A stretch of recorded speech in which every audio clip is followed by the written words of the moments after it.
Hi, I'm Wendy from shinyhappyworld.com, and this is a video showing you how to put together this emu or ostrich pattern. So emus and ostriches they look pretty much the same if you're just looking at their faces. In real life, there are differences in size. Ostriches are much, much bigger, but they are different colors, and there's a difference with their toes too. But if you're just looking at their faces, it's really a matter of color. So this same pattern will work for emus and ostriches. Here's how to make it. Okay, this is the video showing you how to assemble the ostrich or emu block if you do have a light box. And so what that means is that I've got all the pieces prepped and ready to go. So what that means is that I've got them cut out on the solid lines, and you can ignore almost all of the dotted lines in the pattern. Those are placement guides, except for two of them. One is the mouth, and that is a stitching line and not a placement guide. So I am just going to lay it down on my light box and trace it onto the paper side, or onto the fabric side. And the other one is the eyelashes. And I'm going to do the same thing. You can leave the eyelashes off if you want, but it's one of the really distinctive features of both emus and ostriches. They have these very long eyelashes, so I wanted to include them. So I've just used a fine tip Sharpie for that. It is permanent, and that's okay because I'm going to stitch right over it in black thread. So before I start layering the pieces on, just here's a quick look at my setup. I've got my light box. I've got it turned on as bright as it'll go. I've got my placement guide, and then I have a clear silicone mat. So I'm going to start layering the pieces in, and I'm going to the numbers on the back tell me what piece is what, but also tell me what order to place them in.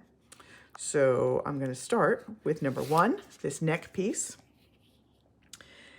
And that goes right there. So I'm doing this what I call snapshot style. So it's going to look like I've taken a picture of an emu and I've zoomed way in on the face. And she has a body, it's just cut, it's not in the frame. And so to get that look in my quilt, I'm going to make sure that I line this straight cut edge at the bottom. That's going to be lined up with the raw edge at the bottom of my block. So if you wanted to do yours emoji style, what I call emoji style, where the head's just floating in the middle of the block, and then you just can leave that neck piece off. All right, number 2 is the crest. So when I was researching ostriches and emus, I learned that emus, piece number 3 is her head. I learned that emus, female emus, sometimes turn blue when they are mating. Their skin on their head and neck turns blue.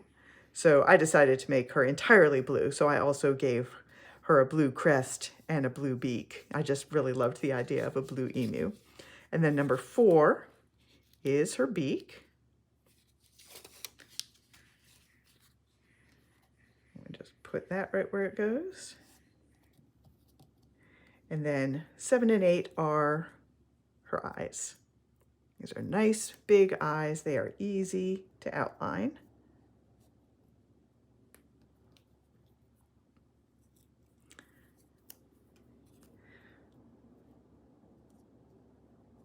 All right, so I've got everything laid out where I want it.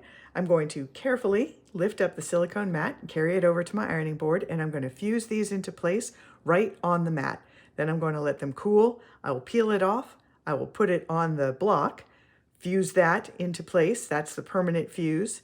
And then I'll do all of the outline stitching, and I'll bring it back and I'll show you this finished block as well as 2 others, including one that is in ostrich colors and one that is not blue emu colors. All right, here is the first finished block. This one I did in ostrich colors. So ostriches tend to have grayish skin. Their feathers at top can be gray or white. Their body has a lot of black feathers with white tips, but if you're just looking at their face, they tend to have grayish heads, and they have usually a pinkish or a grayish bill. But I also did a version in emu colors.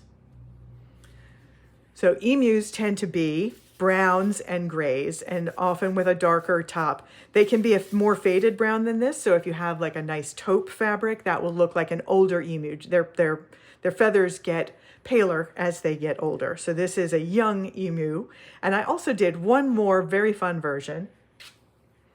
So this one is all blue. In my research on emus, I saw that their head and neck of female emus can turn blue during mating season. And so I decided to take that and run with it a little bit and make an all blue emu. So she's also got a blue beak and a blue like tuft of feathers at the top. So that is the emu ostrich pattern. I'm Wendy from shinyhappyworld.com, and I'll see you next time.